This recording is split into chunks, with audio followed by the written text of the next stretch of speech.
मागच्या भागात आपण पाहिल्याप्रमाणे जयरामची बहीण काशी तिच्या मुलाला घेऊन घरी निघून गेली आणि जयराम पुन्हा यात्रेमध्ये शिरला. यात्रेमध्ये त्याला पुन्हा एकदा जनीचा चेहरा दिसला आणि तो जनीशी जाऊन बोलला आणि जनीला घेऊन गावाबाहेरच्या मंदिरामागे असलेल्या जंगलाच्या दिशेने चालू लागला. जंगलामध्ये खूप अंधार होता, अतिशय भयान शुकशुकाट होता. तिचा हात धरून जयराम तिला अंधारातून खाच खळग्यातून खेचत नेत होता, पण अजूनही ती काहीच तक्रार करत नव्हती. असं म्हणतात ना, निरंकुश सत्ता नेहमीच वाईट असते आणि आज तसंच काहीसं घडणार होतं. जयराम जनीवरती निरंकुश सत्ता आज त्या अंधाराच्या साम्राज्यात गाजवत होता. दाट झाडीतले ते तळे एकदम त्याच्या समोर आले. वारा आता पडला होता.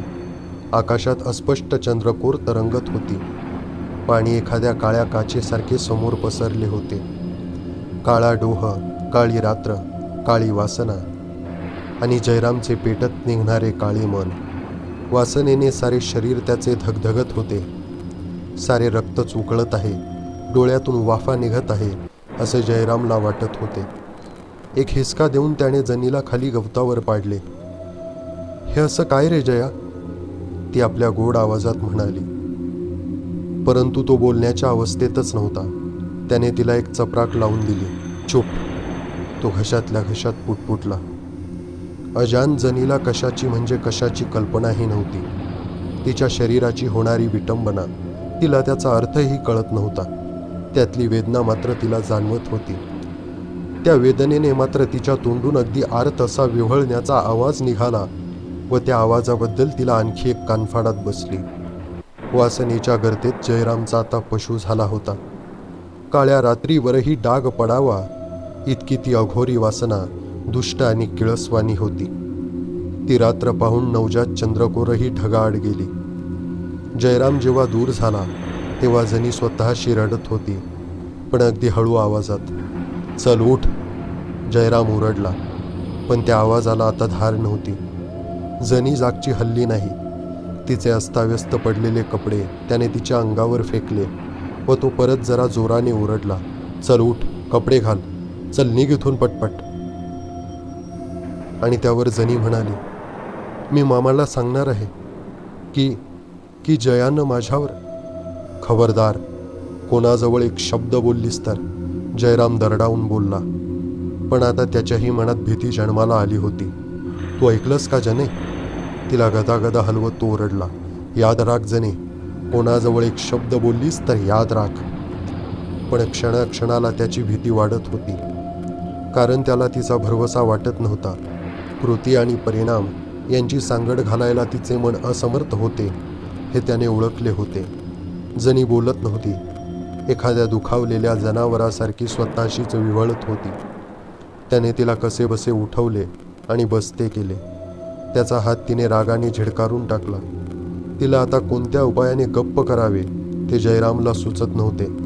दंडाला धरून त्याने तिला उभं केलं. चल घाल कपडे, आवाज बंद कर पहिला, तो ओरडत होता. पण तिचा एकच घोषा चालू होता, मी मामाला सांगणार आहे, मी मामाला सांगणार आहे. आणि पुन्हा एकदा त्याचा राग अनावर झाला. अगं तुला गप्प म्हणतो ना, कोणाजवळ बोलायचं नाही म्हणतो ना. शब्दागणिक तिच्यावर प्रहार करत तो ओरडत होता. तिने त्याच्याकडे पाहिलं. ती आता पुरती घाबरली होती. भयाने तिचे डोळे विस्फारले गेले होते. एक क्षणभरच त्यांच्यावर प्रकाशाची एक तिरीप पडली आणि ते चमकून उठले. आणि दुसऱ्याच क्षणी जनीने एक अगदी अनपेक्षित गोष्ट केली. अर्धवट घातलेले कपडे तिने पोटाशी गोळा केले व त्याच्यापासून ती एकदम दूर पळून गेली. एक सेकंदभर स्तिमित होऊन जयराम पाहतच राहिला आणि मग एकाएकी त्याच्या ध्यानात आलं, ही जनी जर अशी अर्धनग्न अवस्थेत जत्रेत जाऊन पोहोचली व तिथे तिने आपल्या नावाचा आरडाओरडा केला की आपलं सगळंच संपेल. जने थांब, एक मोठी आरोळी देऊन तो तिच्या पाठलागावर धावला. त्याच्या आवाजासरशी तिने एकदा मागे वळून पाहिले व तो मागोमाग येत आहे असे पाहताच ती आणखीन जोरात पळू लागली. वाटेत झुडपे होती व तिचेही कपडे सारखे सारखे पायात येत होते. तिची गती अगदीच संत होती. जयराम मात्र झपाट्याने अंतर काटत होता. आधीच अर्धवट आणि आता भयभीत झालेल्या तिच्या मनात काय काय विचार आले असतील हे कळणे अशक्य आहे.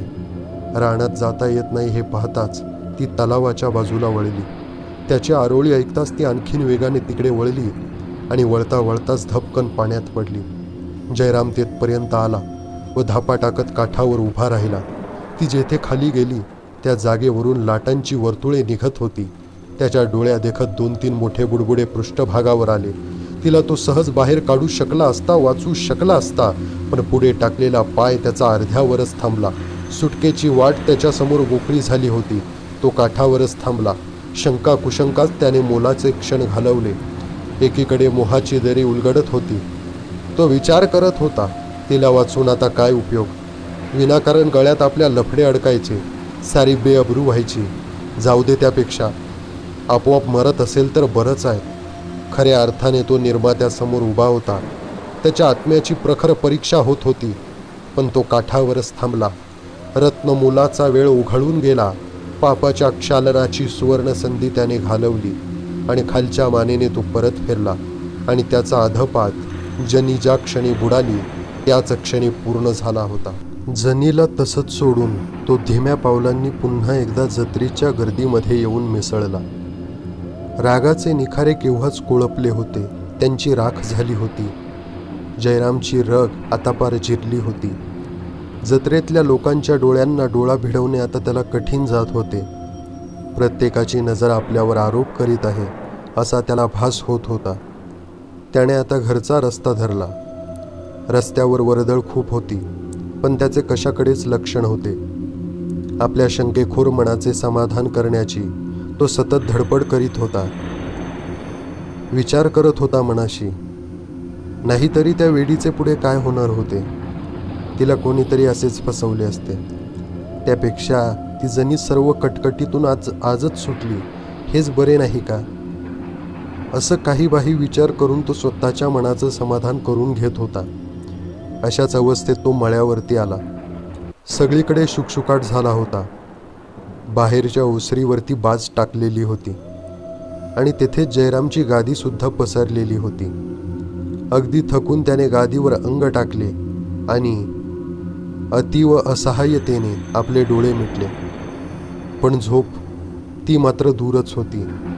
रात्रभर तो अस्वस्थ होता. रात्रभर तो तळमळत होता. सकाळी आबांच्या नजरेतून त्याचा उठलेला चेहरा व लाल झालेले डोळे सुटले नाहीत. त्याबद्दल त्यांनी त्याला विचारलेही, पण काहीतरी उडवाउडवीची उत्तरे देऊन तो त्यांच्यासमोरून सटकला. जेवता देवता त्याच्या बहिणीने म्हणजे काशीने विचारले, आबा, अंतुल्याची जणी कालपासून घरी आली नाही. आणि जयरामच्या हातातला घास एकदम खाली पडला. घरी आली नाही आणि गेली होती कुठं? आबांनी विचारले. काल जत्रेत तर दिसली होती की आबा, नाही का रे जया? एक आवंढा गिळून जयरामने नुसती मान हलवली. तिच्या मामानं सुटकेचा निश्वास सोडला असेल नाही का? आबा? अगं नाहीतर काय, सगळ्या गावात बोंब मारत फिरत होता की इतके दिवस नुसती खायला काळ आणि भुईला भार आहे म्हणून. काशीने विचारलं. आबा, पण तो तिला शोधत असेल ना? तिचा मामा तो गणप्या? अगं नाव सोड. तो म्हणणार गेली असेल कुणाचं तरी हात धरून. त्याला काय, त्याचं आणि तिचं रक्ताचं नातं थोडंच होतं. काशीनं विचारलं. आबा, ती खरंच किती सरळ होती. देव तरी असा कसा आहे हो? पोरी, देवाला कशाला दोष देतेस? तिच्या दैवालाच दे दोष. तिचं नशीबच खडतर. तान्हेपणी आई गेली, नंतर बापही गेला. डोकं जरा कमी होतं, पण बिचारी नेहमी हसत असायची. आता नशीब बिचारीचं कोठे आहे कुणास ठाऊक. आणि हे सगळं चर्चा ऐकून जयराम अर्ध्या पानावरून उठून अंगणात गेला. माझी काय चूक? तो विचार करत होता. या सगळ्यात माझी काय चूक? तिची तीच पाण्यात गेली, मी थोडी तिला पाण्यात ढकलली होती. असा विचार करून तो स्वतःची समजूत घालायचा प्रयत्न करत होता. त्याचा आजचा सारा दिवस असा अस्वस्थच गेला. हातातल्या कामाकडे लक्ष लागत नव्हते. कोणी बोलायला आले तर त्याला 4 शब्द सरळ बोलता येत नव्हते. कोणाच्या नजरेला नजर भिडवणेही आता त्याला कठीण जात होते. दिवस मावळला. हिरवी संध्याकाळ झाकळून आली. सूर्यास्ताबरोबरच त्यांची जेवणे आटोपली व जयराम बाहेर येऊन खाटल्यावर बसला. दिवसभर आबांनी त्याची चुळबुळ पाहिली होती आणि आता तेही त्याच्या शेजारी येऊन बसले. जया, तुला आज बरं नाही का? काही होतंय का? काही नाही आबा, मला काही होत नाही. अरे मग दिवसभर असा घुसमटल्यासारखा का करतो आहेस? कुठे काय आबा? तो गडबडून म्हणाला. जया, काही होत असलं तर मोकळेपणानं बोलावं, मदतीला आम्ही आहोत. पण आम्हाला तुझं दुःख कळलं पाहिजे ना पोरा. आबा, मला खरंच काही होत नाही हो, तो निराश होऊन म्हणाला. त्याला काय होत होतं हे त्याचं त्यालाही कळत नव्हतं, तर तो दुसऱ्याला काय सांगणार. ढगांच्या सोनेरी कडा शेवटी काळ्या रंगात विरघळल्या. रात्रीची छाया पुन्हा एकदा जगावर पसरली आणि माणसांचे जग विसावले आणि जयरामसुद्धा थकून आपल्या खाटल्यावर पडला. झोप तर त्याच्यापासून दूरच होती. त्याचे तारवटलेले डोळे आता वर छतावर खेळले होते. काळी रात्र पसरली होती. या अथांग काळ्या अवकाशात पृथ्वी तरंगत होती. या काळ्या अवकाशाची एक तिरीप जयरामच्या मनाला येऊन भेटली होती. त्याचा सारा जीव एका अनिर्वाच्य स्पर्शानं थरारून गेला होता. कोठेतरी तासाचे ठोके पडत होते, पण जयरामला स्थळाचे भान नव्हते, काळाचे भान नव्हते. एकच आठवणीभोवती त्याचे मन चक्रा मारत होते. काल रात्री याच वेळी, हो याच वेळी. त्याच्या अलिप्ततेचे कवच फोडून एक आवाज आत पोहोचला. वस्तीवरची सगळी कुत्री एकदम भुंकायला लागली होती. आधीच बावरलेल्या त्याच्या मनाला या अनपेक्षित आवाजाने आणखीच धक्का बसला. तो ताडदिशी उठून बसला. लांबवरच्या कुत्र्यांच्या भुंकण्याचा सूर आता मळ्यावरच्या कुत्र्यांनीही धरला होता. एकाएकी भुंकायला त्यांना काय झालं होतं? आणि मग त्याला वाटले की या कुत्र्याच्या भुंकण्यातूनही त्याला एक अस्पष्ट आवाज ऐकू येत आहे. आधी आवाज अगदी अस्पष्ट होता. आवाजाची नुसती शंकाच होती, तरी त्या आवाजात एक विलक्षण तीक्ष्णपणा होता, एक वेगळीच धार होती. पण क्षणाक्षणाने तो आवाज जवळजवळ येऊ लागला. तो विलक्षण गोड आवाज एक गाणे म्हणत होता आणि त्या गाण्याची ओळख पटताच त्याच्या जीवाची विलक्षण घालमेल झाली. एक क्षणभर हृदयाचे ठोके थांबले व मग काळीच दुप्पट वेगाने धडधडायला लागले. हेच गाणे, याच आवाजात त्याने 24 तासांपूर्वी हेच गाणे ऐकले होते. आंबेवनात जाऊया दूर, चल रानात सजना, चल जाऊया रानात सजना. पण आता हा आवाज कसा? त्याने स्वतःच्या डोळ्यांनी पाहिले होते की जणी त्या पाण्यात पडून मेली होती. आवाज सारखा जवळ येत होता. एक एक सूर शरीरातील नस कापीत जात होता. हुडहुडी भरल्यासारखे त्याचे शरीर थडथड उडत होते. नजर समोर ठरत नव्हती, भोवळ आल्यासारखी गरगरत होती. आवाज आणखी जवळ आला. बंगल्याच्या कुंपणाबाहेरून काहीतरी काळे पांढरे हलत गेल्यासारखे त्याला वाटले आणि सर्व शरीरावरचे केस एका अनिर्वाच्य भीतीने ताट उभे राहिले.